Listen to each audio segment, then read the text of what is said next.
Oke, bismillahirrahmanirrahim. Assalamualaikum warahmatullahi wabarakatuh. Waalaikumsalam Waalaikumsalam warahmatullahi wabarakatuh. wabarakatuh. Oke, teman-teman gimana kabarnya semua? Sehat? Alhamdulillah Pak sehat. Alhamdulillah. Alhamdulillah, luar biasa. Allah. Allahu Akbar. Ini muka-mukanya muka-muka 5 watt semua ini tuh. Ini masih semangat kan? Ini Semangat, Pak. kita belajar, kita akan ngeliat tentang angka nih. Ini wajahnya wajah-wajah bantal semua nih. Udah pada mandi kan? Udah, Pak. Assalamualaikum warahmatullahi wabarakatuh. Kemarin. Aduh, jangan dipaketin ya. Oke, teman-teman, kita mulai saja. Kali ini kita akan ngebahas tentang pajak penghasilan pasal 4. Oke, udah dilihat layarnya semuanya? Udah, Pak.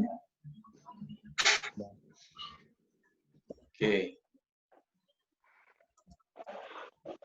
Sebentar. Ya. Oke, teman-teman. Sekarang kita akan bahas tentang pajak penghasilan pasal 4. Pajak itu nanti banyak variannya, banyak voice. Oke, yang speakernya tadi nonaktifkan dulu ya, dimute-kan dulu ya speakernya. Husen. Oke, minta diinikan dulu ya, dimute dulu. Oke, ya kita mulai lanjut. Oke, pajak nanti banyak tipe-tipenya, tergantung nanti jenis-jenis pajaknya. Kali ini kita mengenai tentang pajak penghasilan pasal 4 ini berkaitan tentang apa saja. Nanti kita akan bahas selanjutnya. Oke. Nih, teman-teman, salah satu jenis pajak atas penghasilan dengan ketentuan spesifik. Ingat teman-teman, ada objek pajak, ada pemotong pajak, dan ada subjek pajak. Oke. Objek pajak apa saja? Objek pajak adalah objek pajak, gitu. Orang-orangnya yang dibebankan oleh pajak. Pemotong pajak adalah biasanya bendahara kantor, bendahara instansi, bendahara segala macam, termasuk petugas-petugas atau konsultan yang memperhitungkan atau memotong pajak-pajak tertentu. Nah, kalau subjek pajak adalah barang-barangnya. Biasanya gitu, barang-barangnya kita beli laptopnya yang disebut subjek pajak. Kalau objeknya, kita objeknya. Pemotong pajak berarti tokonya yang memotong pajak. Jadi teman-teman, kalau teman-teman misalkan beli gadget nih, taruh kata beli gadget itu harganya 2 juta. Ya. Dari 2 juta ini, oke, harganya cuma 2 juta, tapi itu sudah include pajak. Berarti harga realnya itu bukan 2 juta. Bisa jadi di bawah 2 juta karena sudah masuk ada teks di dalamnya. Ya, jadi teman-teman harus peka ya masalah itu. Nih, tadi pemotong pajak siapa aja? Ada koperasi, ada penyelenggara kegiatan, otoritas bursa, bendaharawan, atau bagian keuangan biasanya yang mengurusi khusus mengenai tentang teks pajak ini. Terus penerima pajak siapa aja? Penerima pajak ya sama halnya kayak kita, objek pajak. Kalau teman-teman misalkan gini, kalian punya tabungan kayak SPP nih di BSM, Bank Syariah Mandiri. Nanti kalau kalian nabung dapat nisbah disebutnya. Kalau di bank syariah disebutnya nisbah bagi hasil. Tapi kalau di konvensional itu disebutnya bunga. Nah, terus itu dapat pajak nggak? Dapat. Itu kena pajak. Terus kalau kita punya deposito di perbankan, di bank misalkan, kita kena pajak nggak? Kena pajak juga. Everything is tax. Jadi apa-apa semuanya kena pajak. Jadi yang dikenakan pajaknya nanti tabungan intinya atau bunganya nanti kita akan bahas selanjutnya. Ya, ada bunga obligasi juga, ada surat utang negara termasuk bunga simpanan itu pun sama kena pajak. Oke, nih teman-teman, ketentuan PPh pasal 4 ayat 2 diantaranya yang pertama adalah transaksi antara perusahaan dengan individu. Nah, kalau transaksi perusahaan dengan individu artinya teman-teman membeli. Nah, teman-teman, jadi nanti kalau transaksi, oke, sebentar ada yang masuk lagi. Transaksi antara perusahaan dan individu artinya gini, kita membeli barang kayak tadi laptop. Individu itu adalah kita, perusahaan itu adalah tokonya. atau perusahaan itu bisa jadi Azure sampai kita sebut produknya. Nah, ini transaksi antara kita membeli jual beli seperti itu. Kita membeli dan mereka menjual. Itu pun sama ada ketentuannya, akan dikenakan pajak juga. Terus yang kedua, ada transaksi yang melibatkan dua perusahaan. Artinya apa? Biasanya jasa konstruksi dengan jasa konsultan gitu, atau antar perusahaan terlibat dalam sebuah transaksi atau ada sebuah pengerjaan proyek misalkan. Nah, itu nanti misalkan ada yang bagian perusahaan jasa untuk tendernya, nanti ada alat-alat beratnya, nanti ada beberapa perusahaan lagi yang nanti untuk menyuplai bahan bakunya. Nah, itu transaksi biasanya ada cuma beberapa perusahaan. Nah, itu nanti pun akan dikenakan. Selanjutnya ada penghasilan sebagai objek pajak. Nah, kalau kita punya penghasilan, otomatis kita punya pajak penghasilan disebutnya. Kita punya penghasilan, kita pun akan kena pajak juga. Nah, selanjutnya adalah penghasilan sebagai bukan objek pajak. Kalau penghasilan bukan sebagai objek pajak, kita ada just tip sebenarnya, kayak jasa titip kayak gitu. Itu pun sebenarnya dibebankan pada orang yang membeli, tapi kan kita diuntungkan ketika kita membeli beberapa. Nah, gitu. Oke, lanjut. Nah, ini teman-teman tarifnya. Tarif PPh pasal 4 ayat 2 ya. Di sini kita bahas satu-satu mengenai dividen yang diterima wajib pajak dalam negeri. Dividen ini adalah kayak tadi kalau bahasa prinsip syariah itu adalah nisbah atau bagi hasil. Dividen di sini adalah pembagian saham atau pembagian keuntungan yang diberikan perusahaan kepada yang membeli saham, gitu, kepada si para investor. Itu dividen. Itu. Terus yang kedua ada hadiah lotre. Hadiah lotre di sini artinya apa? Artinya hadiah lotre di sini itu kita teman-teman buka deh. Kalau ada quiz, misalkan ada reality show atau ada acara-acara talk show atau acara-acara TV dan yang lain, itu suka ada quiz di situ. Nah, hadiah atau apa namanya undian itu pun kena pajak. Kenapa ya? Tarifnya berapa? 25%. Itu teman-teman. Kena tarif juga itu pajak. 25%. Nanti kita akan hitung bareng-bareng ya contoh kasusnya. Ini kita highlight-nya dulu. Nah, terus di sini ada transaksi penjualan saham pendiri dan saham dan bukan pendiri atau non-founder. Ada founder di sini, ada non-founder. Artinya apa? Kalau kita misalkan disebut founder itu, perusahaan itu milik kita. Oke.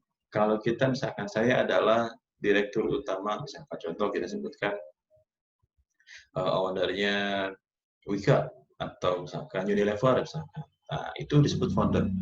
Nah, tapi kalau apa namanya? Non-founder, oh saya membeli saham di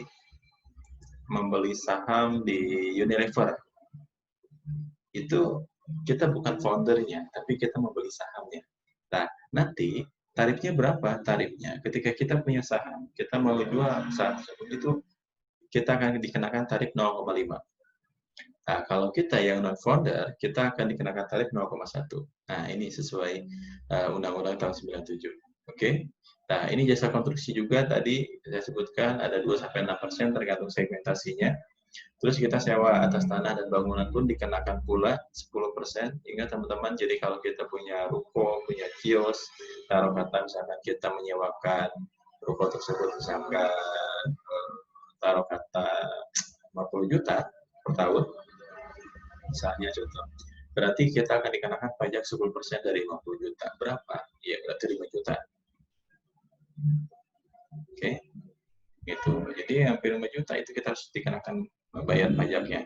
Nah, terusnya. Ini ada pengalihan hak atas tanah dan bangunan, tarifnya 5%. Yang kemarin saya udah bahas. PPHTB, itu ada pajak jual, itu dikenakan tarif 5%.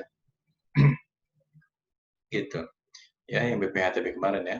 Terus di sini ada bunga simpanan tarif 10%.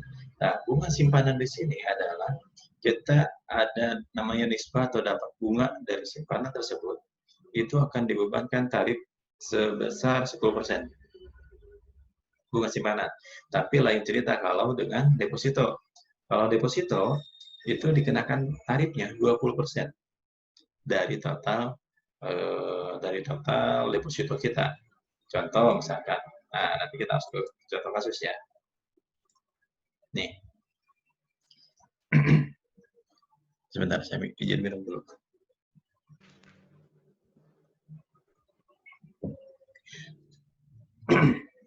Oke, ini teman-teman. Ini simple case. Misalkan contoh,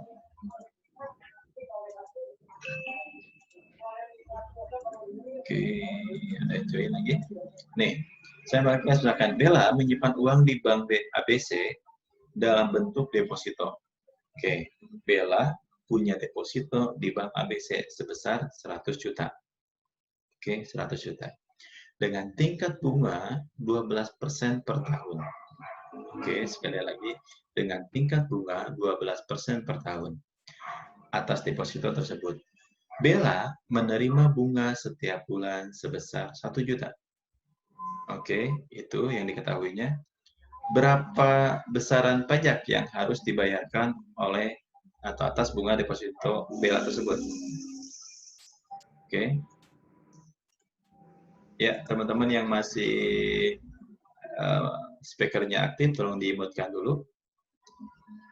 Biar pas suaranya, biar suara saya jelas. Oke, makasih. Kali lagi. Bella menyimpan uang di bank ABC 100 juta, dia dapat bunga tiap bulannya 1 juta, dari 12% itu per tahunnya, setiap bulannya. Berapakah besaran pajak yang harus dibayarkan oleh bunga deposito oleh Bella? Oke, berapakah? Apakah dari pajak tersebut mengurangi dari pokok yang 100 juta? Atau dari bunga itu sendiri? Oke, jawabannya ini. Nih. PPh pasal 4 ayat 2 yang dipotong oleh Bank ABC sebesar 20% dikalikan 1 juta. 1 juta itu adalah bunga atas deposito tersebut. Berapa hasilnya? Ya sudah, 20% dikali 1 juta sama dengan 200.000. Jadi yang diterima oleh Bella bukan 1 juta, akan tetapi 1 juta dikurangi tadi berapa hasil pajak ini? 200.000. Oke, jadi yang diterima oleh Bella adalah 800.000, bukan 1 juta. Karena apa? Karena ini kan ada pojok, ada pajak 20%, ada pajak 20%, sehingga 20% kali 1 juta sama dengan 200.000. Jadi keterimanya oleh Bella tersebut adalah 200.000. Oke. Nah, itu ya teman-teman. Nah, lanjut.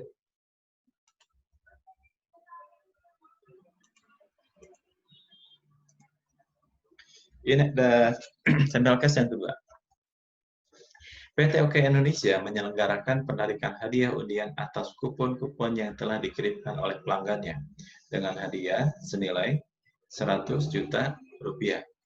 Dalam penarikan undian tersebut, nama Budiman muncul sebagai pemenang hadiah atas undian tersebut. Bagaimana perhitungan pajak penghasilan pasal 4 ayat 2 atas hadiah undian yang harus dibayar atau harus dipotong oleh PT OK Indonesia? Jawabannya adalah, ingat tadi tarif yang sebelumnya itu adalah 25% dikalikan 100 juta. Sehingga yang harus dibayarkan oleh objek pajak atau potongan dari yang 100 juta itu adalah sebesar 25 juta. Jadi Pak Budiman menerima bukan 100 juta dari atas undian tersebut, tapi 75 juta. Karena apa? Sudah dipotong ini, 25 jutanya. Iya, betul. Kalau undiannya itu dalam bentuk uang tunai, itu enak, dan gampang. Itu tinggal dipotong saja. Bagaimana kalau barang, Pak? Bagaimana kalau misalkan ada kan kuis, Pak, hadiahnya mobil. Mobil harganya misalkan contoh 1 miliar. Harga mobil misalkan 1 miliar, berarti kita harus menyiapkan uang 25% dari 1 miliar. Berapa? Berarti 250 juta. Ya, itu 250 juta. Itu realitanya. Berarti kalau kita mau ngambil kalau kita mau mengambil mobil tersebut, kita harus punya 250 juta baru bisa ambil. Pak, kalau kita punya kendaraan 10 juta misalkan, kita harus menyiapkan berapa? Ya berarti 25% dari 10 juta. Berapa? 2.500.000 baru kita bisa ambil kendaraan tersebut. Makanya banyak kasus untuk barang-barang tersebut biasanya untuk pemenang yang mendapatkan kendaraan karena pajak itu terlalu besar sehingga mereka dijual lagi kendaraannya. Makanya harganya bisa lebih murah lagi, harga miring lagi di situ. Nah, makanya teman-teman tolong peka nanti ketika ada kuis dan ada undian dan yang lain, teman-teman gini deh kalau ada acara-acara di TV, pajak ditanggung pemenang. Oke, pajak ditanggung pemenang. Artinya apa? Artinya ini. Artinya pajak ditanggung pemenang. Artinya apa? Jadi pajak itu dibebankan ke yang pemenang undian. Oke, ke pemenang undian. Jadi 100 juta nih. Kita pemenang undiannya. Oh, berarti langsung kita pilih. Oh, kita harus menyiapkan 25% atas hadiah tersebut, hadiah undian tersebut. Gitu. Jadi kalau pajak ditanggung oleh perusahaan, wah itu senang. Berarti kalian udah bersih dapat undiannya atau udah dapat hadiahnya. Gitu kurang lebihnya. Ya, jadi teman-teman harus peka mengenai ini, harus peka mengenai hadiah-hadiah undian, terus apa namanya? Pajak-pajak atau hadiah-hadiah kayak gitu. Jadi perhatikan nanti klauselnya apakah pajak ditanggung oleh pemenang atau pajak ditanggung oleh perusahaan. Kalau pajak selamat Anda mendapatkan uang 500.000 rupiah, pajak ditanggung pemenang. Nah, berarti itu enggak 500.000, 500.000 yang dapatnya itu langsung dipotong pajak 25%. Gitu. Oke, teman-teman, itu kurang lebihnya sebenarnya saya ingin bahas tentang PPh yang lainnya, tapi cukup segini dulu aja. Pokoknya artinya teman-teman nanti yang harus diperhatikan adalah tarif ini. Jadi nanti contoh kasusnya tentang ini. Oh, saya punya dividen berapa tarifnya, nanti kalau hadiah tadi yang undian saya berapa tarif persentasenya. Terus kalau saya transaksi jual beli saham berapa persen. Oh, saya adalah non founder bukan pendiri. Terus saya mau menjual saham saya, berapakah pajak yang saya harus bayar? Berarti kalau saya misalkan apa saya jual dapatnya nilai yang misalkan 10 juta, ya kalikan 0,1%. Karena non-founder. Tapi kalau kalian foundernya ya 0,5. Terus kalau misalkan deposito, saya berapa? Ya hasil depositnya kalikan 20%. Kalau bunga simpanan gimana, Pak? Kalau bunga simpanan ya berarti ketika kalian simpanan dapat bunga, itu dikurangi pajak 10%, baru bersihnya berapa? Nah itulah jadi bunga setelah pajak sebutnya. Gitu kurang lebihnya. Oke, sampai sini ada pertanyaan teman-teman? Boleh diaktifkan kalau yang ingin nanya. Gitu. Ini kalian diam itu tandanya mengerti atau tandanya bingung? Pusing Pak, Aduh, pusing. Pusingnya sebelah mana ya? Pusing karena berpikir maksudnya teh, bukan pusing nggak paham. Iya. Pusingnya pas Pak, insya Allah. Pusingnya sebelah mananya? Sok ada yang kurang jelas nggak? Tadi doang yang terakhir Pak. Yang terakhir apa? Pas sebelah mana? Insya Allah, Pak. Insya Allah. Insya Allah Sunda apa Insya Allah Arab ya? Insya Allah Sunda apa Insya Allah Pak? Bari liar. Arab, Pak.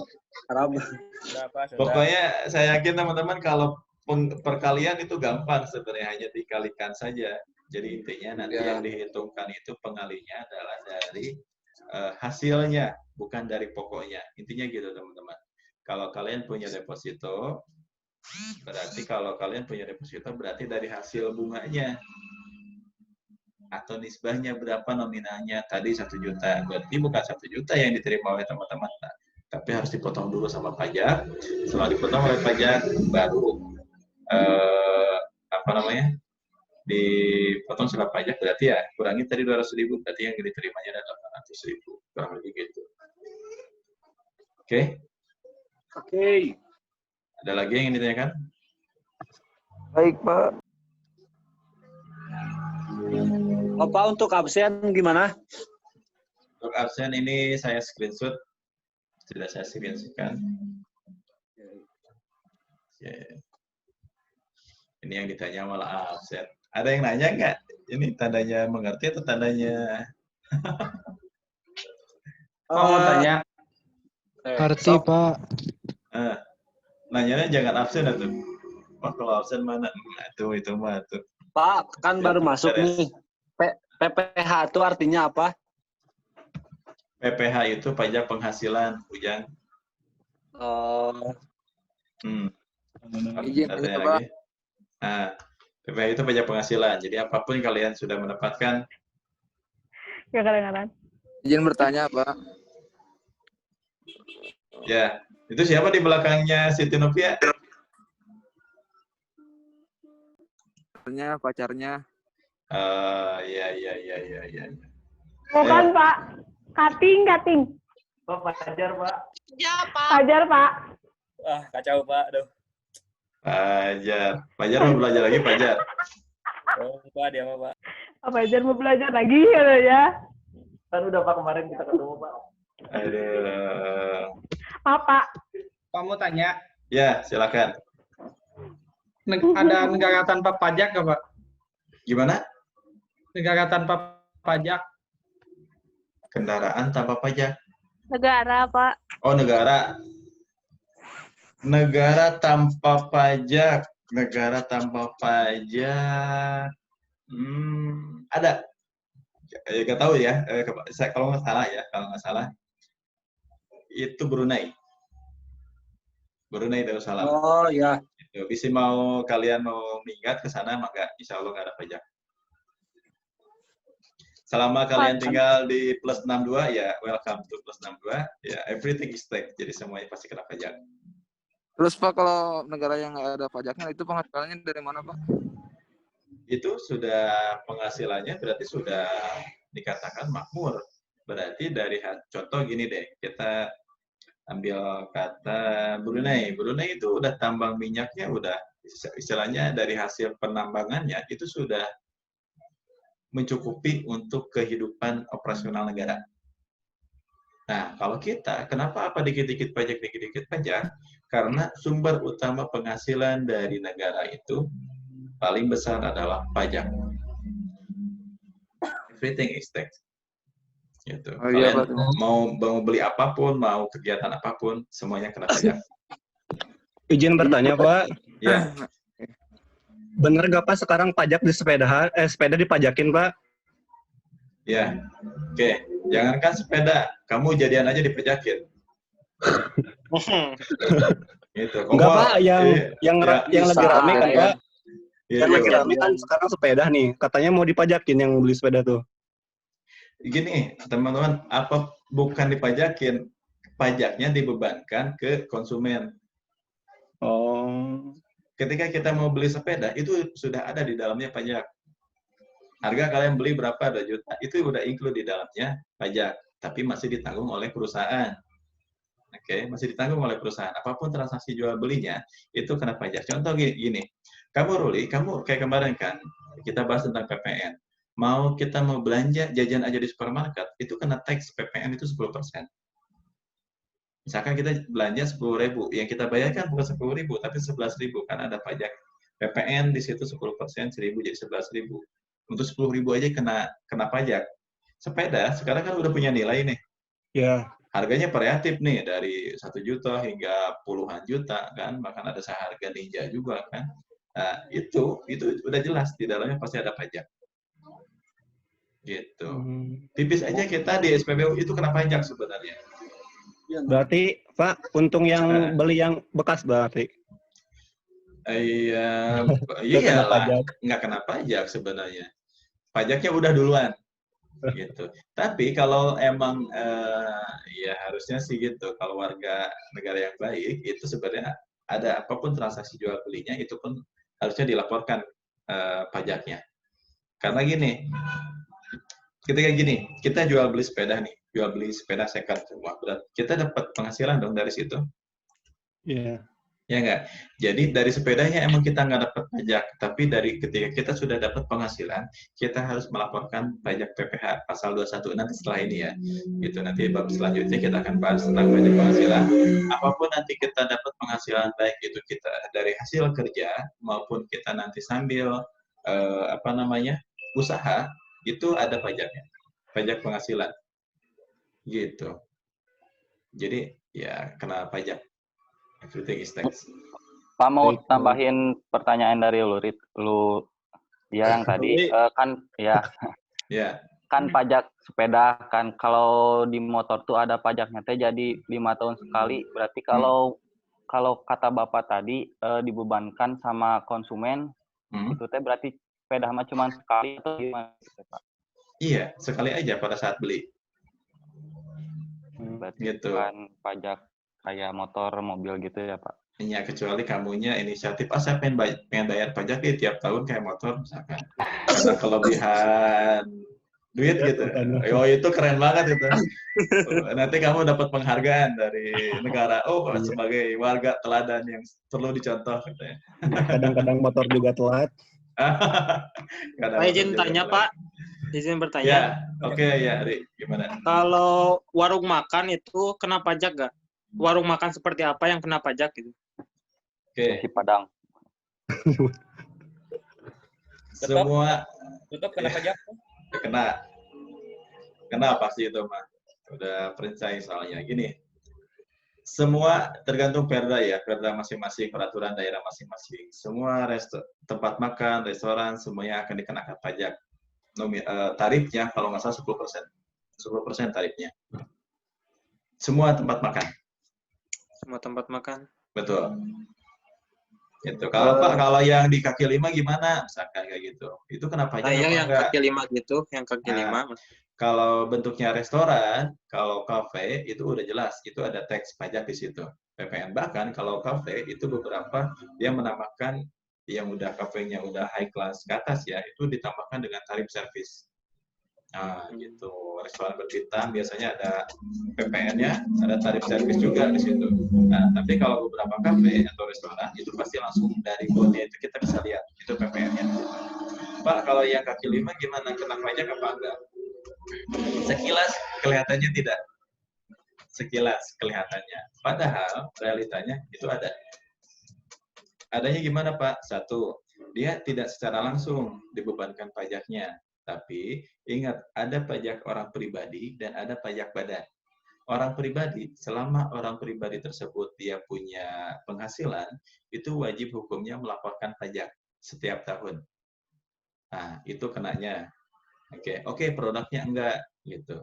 Tapi itu masuk ke dalam PPh pasal 21. Seharusnya itu pun dibebankan.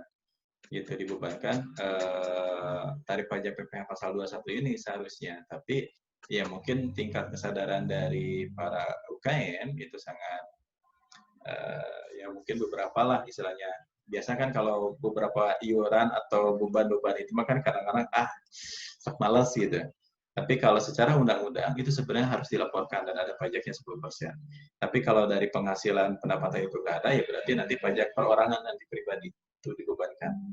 Terus yang kedua, itu di kaki lima kan pasti ada retribusi kebersihan. Nah, belum ada pajak iuran apa, dan semuanya itu ada, itu termasuk teks juga. Jadi tidak masuk dalam pajak penghasilannya ini, tapi ada beberapa sumber-sumber yang lain, pajak-pajak yang lain pun itu masuk dalam pajak. Pak izin bertanya. Kayak di pasar juga ada sama, retribusi itu termasuk pajak iuran yang dipungut kan. Kan ingat, pajak itu iuran yang dipaksakan atau iuran yang dipungut untuk menjadi pendapatan, apakah baik itu pendapatan dari daerah maupun nanti bisa masuk ke kas negara. Jadi kalau kayak iuran retribusi kebersihan dan nyali itu masuk ke kayak parkir deh, itu masuk retribusi dalam pendapatan daerah. Tapi yang kita bayarkan kayak pasal PPh 21, pajak penghasilan, terus pajak transaksi jual beli itu masuknya ke kas negara. Gitu. Kayak kendaraan ada yang masuk ke provinsi dan ada masuk beberapa ke negara. Ada pembagiannya khusus. Ya, ada lagi yang ditanyakan? Mau bertanya Pak. Ya, Karin. satu-satu dulu. Siapa dulu? Karin. Aku. Oke. Karin dulu. Karin dulu. Oh, Karin dulu deh. Pajak itu persentasenya ditentukan oleh pemerintah. Nah, dari si persentase itu teh bisa turun atau nggak bisa naik, nggak gitu bisa dikurangi si persentasenya teh dari setiap tahunnya teh. Oke. Kalau beberapa case-case tertentu itu tarifnya flat atau tetap. Contoh kayak pajak PPN itu tetap 10%. Nah, atau ada beberapa transaksi, nanti kita bahas tentang PPNBM, pajak pertambahan nilai barang mewah. Nah, ini yang fluktuatif. Misalkan beberapa artis fenomenal, misalkan yang suka belanja, apa sih tas perempuan tuh kayak Alfi, terus apa lagi sih? Branded kayak gitu lah. Hermes ya. Nah, itu biasanya pajaknya fluktuatif, tergantung dia seberapa kali dia beli. Kalau misalkan Karin, misalkan artis fenomenal, udah papan kelas atas lah ya, papancor misalkan ya, gitu. Jadi dia biasa beli tas Hermes, terus tas Alfi, itu akan kena progresif. Sama halnya kita beli kendaraan, itu akan naik, gitu. Jadi makanya kalau kita mau menjual kendaraan, usahakan itu kita blokir supaya yang pembeli nanti bisa balik nama. Soalnya kenapa? Kalau kita tidak membalik nama dari tidak membalik nama kendaraan itu, kita mau beli motor lagi masih atas nama kita, jadi kita pembeli yang kedua, makanya kita akan kena pajak progresif sebelumnya kan. Oke. Begitupun nanti sama kayak gitu, itu nanti progresif itu akan naik. Kalau degresif itu terjadinya penurunan. Artinya ya berarti tong tas Hermes dong, tasnya yang biasa dong, Cibaduyutan gitu. Nah, berarti kan ada degresif di situ, ada lebih turun di situ. Jadi intinya pajak naik atau turun tergantung pendapatan kita. Semakin tinggi pendapatan kita, ya otomatis pajak kita pun akan nanti ringkit. Harta kekayaan kita nanti banyak pajaknya. Gitu. Gitu kurang lebihnya. Oke. Ada lagi? Tadi siapa yang mau nanya? Pak.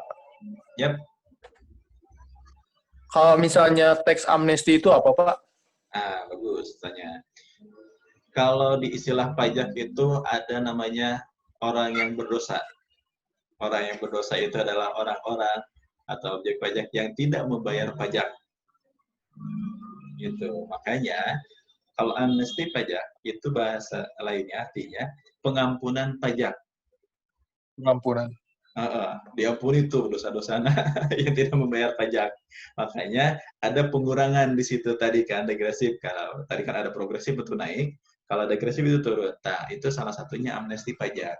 Yang harusnya dikenakan tarif pajaknya 10% menjadi misalkan 7%, misalkan turun lagi jadi nanti kayak jadi diskon berarti. Diskon lah, lebih tepatnya diskon. Gitu. Nah, itu amnesti pajak. Atau yang harusnya dikenakan sanksi dan denda, ya sudah itu dihilangkan. Nah, itu namanya amnesti. Pengampunan pajak dengan memberikan kebijakan untuk mengurangi beban tersebut. Gitu. Makanya amnesti ini dilakukan dulu sama pemerintah itu supaya menarik nih.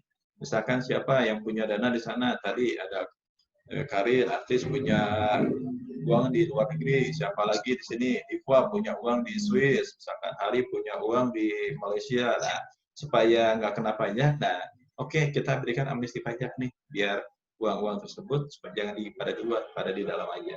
Makanya itu salah satu amnesti, itu diberikan. Gitu. Berarti yang memberikan amnestinya itu daerah apa pusat, Pak?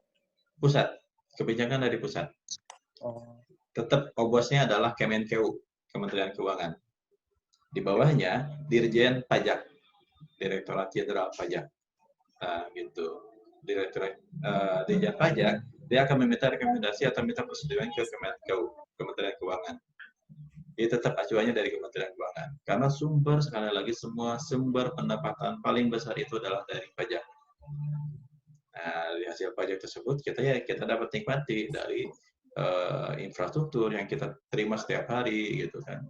Jalan, perbaikan jalan, lampu, terus ada muatan jembatan, tol dan yang lain. Termasuk Indonesia membayar hutang, salah satunya sumbernya dari pajak. Selain itu baru BUMN, gitu. Oke, ada lagi? Pak mau tanya Pak. Ya, mangga. Kalau nggak bayar pajak, ada dendanya nggak Pak atau hukuman gitu? Sama pasalnya ada nggak Pak? Cirian pas paujan. Nah, kalau pajak jelas itu ada sanksi dan dendanya. Kalau pajak jadian itu jelas ada sanksi dan dendanya. Sanksinya dari teman-teman kalian ya. Dendanya adalah denda moral nanti. Pajak jadian. Nah, makanya tolong dipublis ya kalau kalian yang baru jadian ya. Gitu. Nah, sanksinya apa? Sanksinya jelas, ada sanksi administratif. Sebelumnya saya sudah pernah bahas di video sebelumnya, ada sanksi administratif. Yang lebih parah lagi adalah sanksi pidana. Gitu. Gitu. Kalau sanksi administratif jelas nanti ada denda-denda, ada nominal-nominal tertentu yang harus kita bayarkan. Yang lebih parah lagi, kalau udah perusahaan besar, terus dia tidak membayar pajak, ya nanti paling buruknya adalah sanksi pidana. Gitu. Pasalnya pasal berapa, Pak? Ada pasalnya? Case-nya dulu. Case-nya apa dulu nih misalkan. Contoh kalau perusahaan besar, kayak gini deh. Jadi ada segmented-nya, ada klasifikasinya. Kalau kamu misalkan kayak gini, ini deh nyambung tentang pajak penghasilan. Ketika kalian nanti someday sudah punya penghasilan, baik itu kerja maupun maupun usaha, kalian wajib hukumnya melaporkan pajak penghasilan. NPWP ya, Pak? NPWP itu nomor pokok wajib pajak. Dasarnya itu nomor, kayak identitas kita, nomor KTP. Nah, kalau untuk mengenai tentang kekayaan kita, itu kita akan mengetahui dari NPWP. Jadi kalau saya pengen tahu misalkan kekayaannya siapa, Rifki, ya sudah, saya cukup mengecek saja nomor NPWP-nya. Maka saya akan tahu seluruh kekayaan Rifki itu apa saja. Gitu. Jadi sama halnya gitu. Kalau KTP kan kita pengen tahu alamat seseorang, saya pengen tahu alamatnya Bayu, ya udah, tapi saya tahu nomor NIK-nya, ya sudah, nanti obat Bayu, alamat dan anaknya siapa dan yang lain semuanya ada di situ. Nah, itu NIK-nya. Nah, balik lagi ke yang tadi. Kalau misalkan kita punya penghasilan, terus kita tidak melaporkan pajak, jelas apa sanksinya? Sanksinya kita akan dikenakan sanksi administrasi. Itu misalkan kita nanti akan dikenakan denda 100.000. Gitu. Padahal kita tidak lapor pajak nih. Lapor pajak penghasilan, PPh pasal 21. Terus yang kedua lagi, kalau bertahun-tahun tidak melaporkan pajak juga, nanti akan dikenakan juga, ada tarifnya sekitar 2% di situ. Jadi artinya tergantung levelnya. Gitu. Tarif-tarifnya. Kalau misalkan nanti udah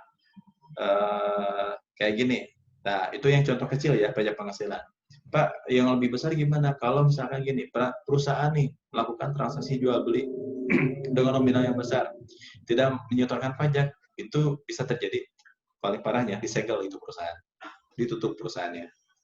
Kan gitu. Jadi tergantung nanti levelnya, case-case tertentu, kasus-kasusnya apa nih. Ada yang sangat berat banget, cukup hanya denda saja sanksinya. Ada juga sampai penyegelan, bahkan penutupan, bahkan bisa pencabutan izin kalau tidak membayar pajak. Gitu. Itu kurang lebihnya. Ya. Ada lagi?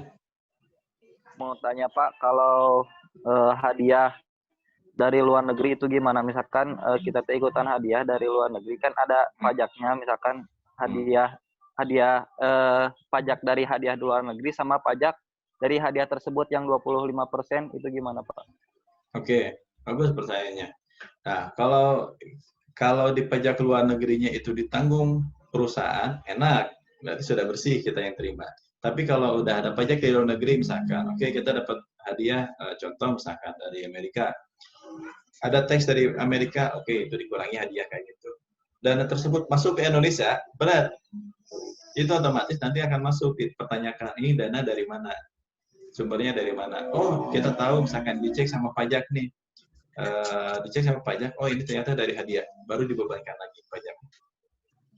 Gitu. Nah, tapi kita bisa mengajukan tadi amnesti atau pajak natong yang gitu, atau kan saya udah dikenakan pajak dari sana. Buktinya apa? Buktinya ini, nah baru kita bisa istilahnya mengajukan amnesti di situ, pengurangan untuk nilai tarif pajak itu sendiri. Tawar. Gitu. Nah, ditawar lah, tapi itu bisa tawar warung. Oke, tetap ada proseduralnya. Gitu, ada proseduralnya. Kita mengajukan permohonan, baru nanti kita ada pengurangan di situ.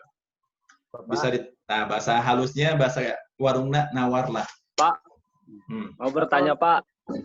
Pajak itu apa Pak? Kalau misal syaratnya, apa misal harus ngutang berapa ratus juta pajak baru dapat amnesti pajak itu? Gimana bertanyanya? Sorry. Misal persyaratan seseorang atau perusahaan mendapatkan amnesti pajak itu syaratnya apa gitu? Hingga bisa diampuni pajaknya gitu Pak. Oke. Amnesti pajak ini bisa didapatkan kalau itu sudah terlalu banyak nunggaknya, perusahaan tersebut bisa mengajukan amnesti. Yang kedua, kalau istilahnya, ya intinya supaya bayarlah pajak, itu ada pengampunan pajak. Terus yang kedua untuk menarik investor, biasanya dilakukanlah amnesti beberapa tarif-tarifnya. Tadi yang tinggi-tinggi kayak tadi kan harusnya dikenakan 10%, kita mengajukan banding di situ. Nah, baru di ACC di situ itu termasuk di dalam amnesti juga. Istilahnya untuk yang penting ada pembayaran pajak di situ, amnesti itu. Kurang lebih gitu. Jadi kita mengusulkan, jadi seolah kita tuh kayak kita yang berdosa, kita minta ampunan, minta tolong untuk diampuni, untuk dikurangi tarifnya, nah gitu. Amnesti itu.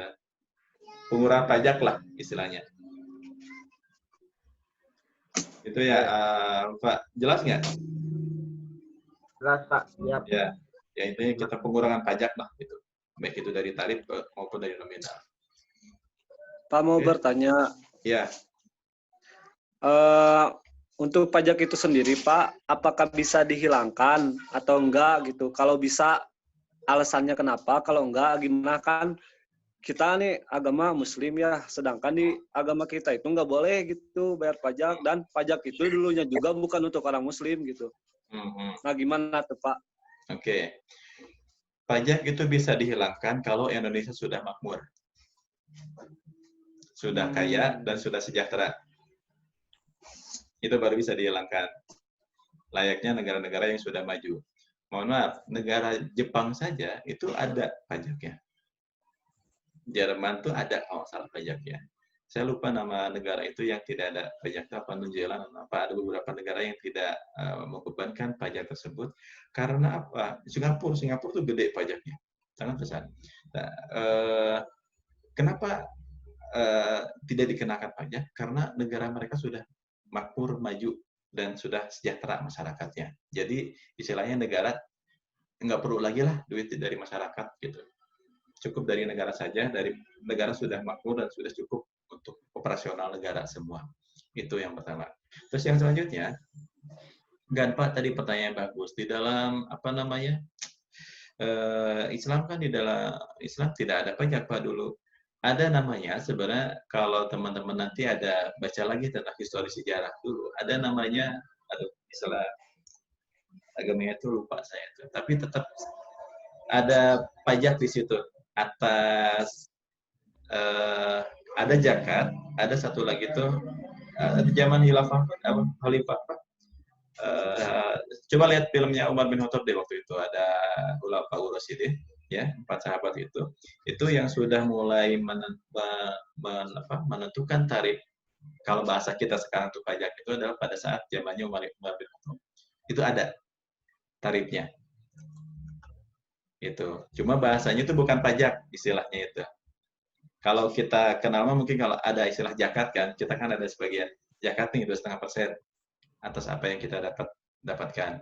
Nah, saya lupa namanya atau info atau apa istilah bahasa Arabnya itu, tapi ada iuran yang harus dibayar oleh pendapatan hampir sama kayak gitu, berbagai macam transaksi. Intinya pendapatan itu nanti diakumulatifkan sebagai pendapatan kas negaranya. Untuk apa? Untuk kegiatan operasional sebuah wilayah atau sebuah negara.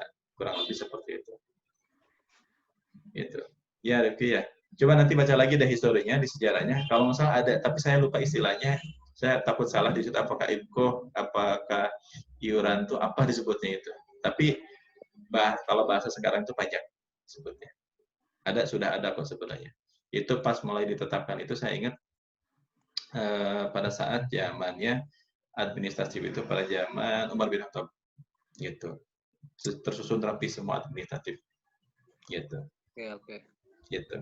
Oke, yang setahu di PAMA itu mah Pak, apa teh jadi si pajaknya teh buat yang orang kaya doang, Pak.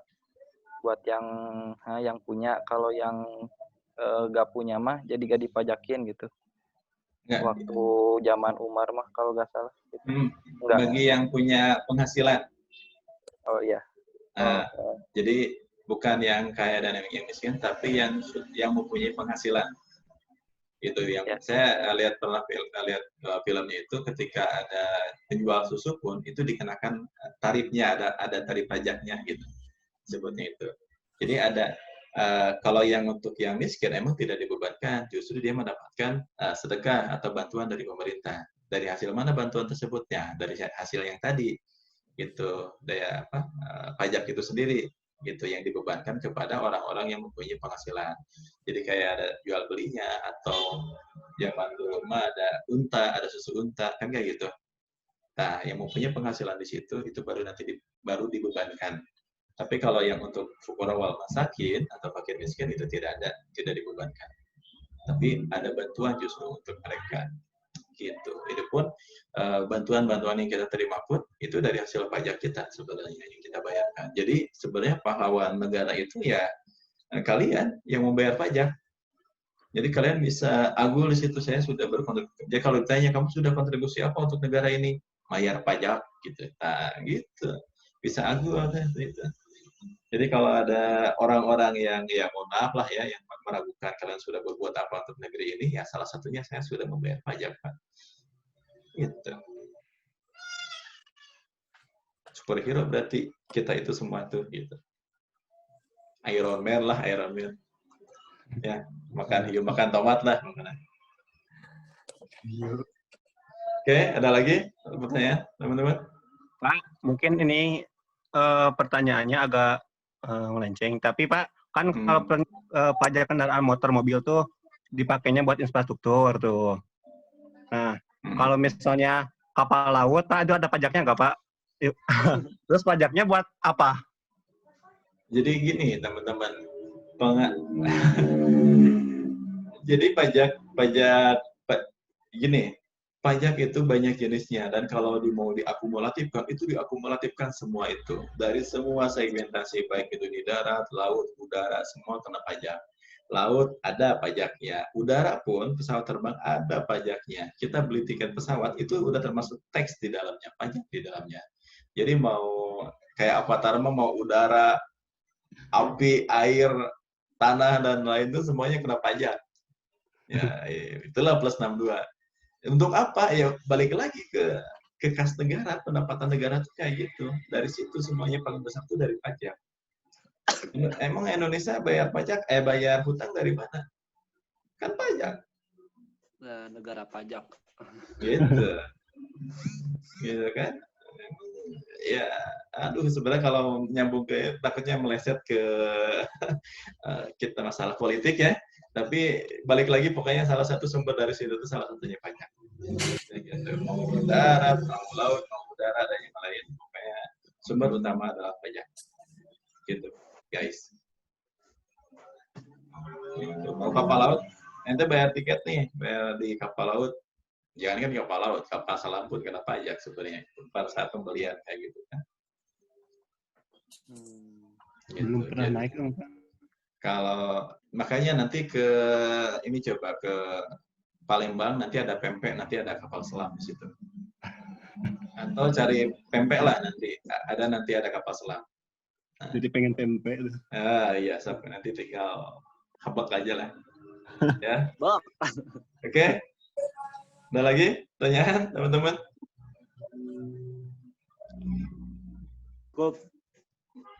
Reni ada mau nanya, Reni? Reni Uniana? Apa mau nyanyi? Nyanyi, Ren, nyanyi. Iya.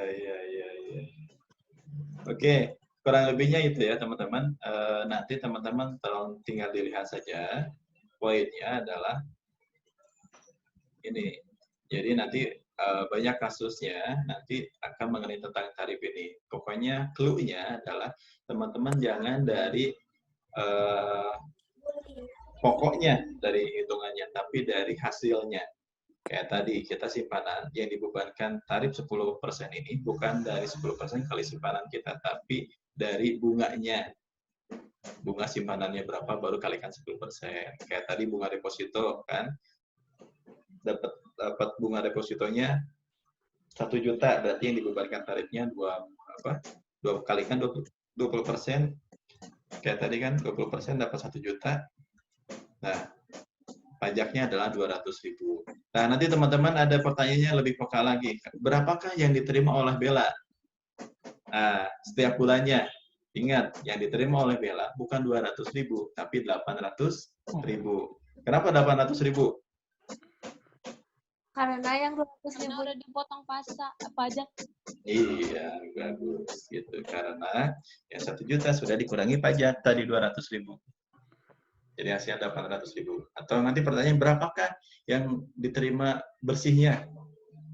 Bunga yang diterima bersihnya. Nah, berarti yang diterima bersihnya 800.000. Gitu. Atau berapakah pajak yang harus dibayar? Nah, berarti pajak yang dibayar 200.000 saja, bukan 800.000. Jadi teman-teman nanti perhatikan dalam pertanyaan-pertanyaannya. Ya, biasanya suka ada jebakan Batman biasanya gitu. Jangan jebakan hati. Oke, perhatikan nanti pertanyaannya.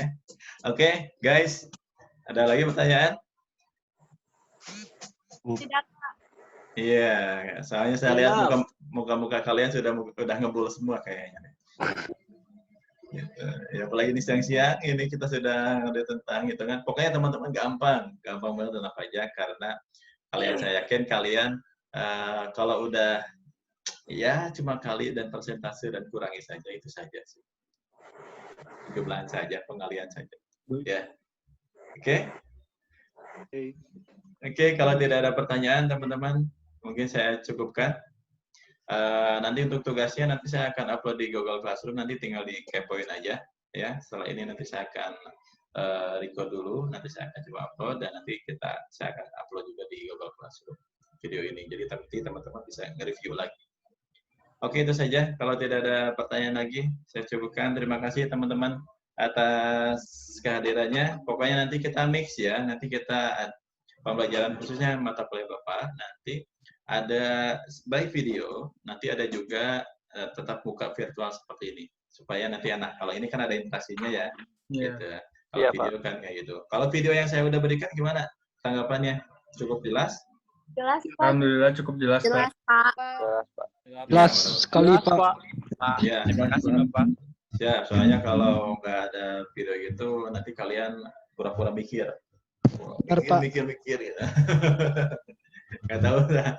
Ya, pokoknya nanti banyak inilah. Kalau ada beberapa masukan, nanti kasih saran saja. Oke? Oke, itu saja teman-teman. Makasih atas waktunya. Kita ketemu lagi nanti minggu depan. Dan nanti jangan lupa ya tugas-tugasnya. Oke, saya cukupkan. Wabillahi taufiq walhidayah. Assalamualaikum warahmatullahi wabarakatuh. Waalaikumsalam warahmatullahi wabarakatuh. Terima kasih, Bapak. Sama-sama. Terima kasih, Bapak. Ya, sama-sama. Ketemu lagi ya.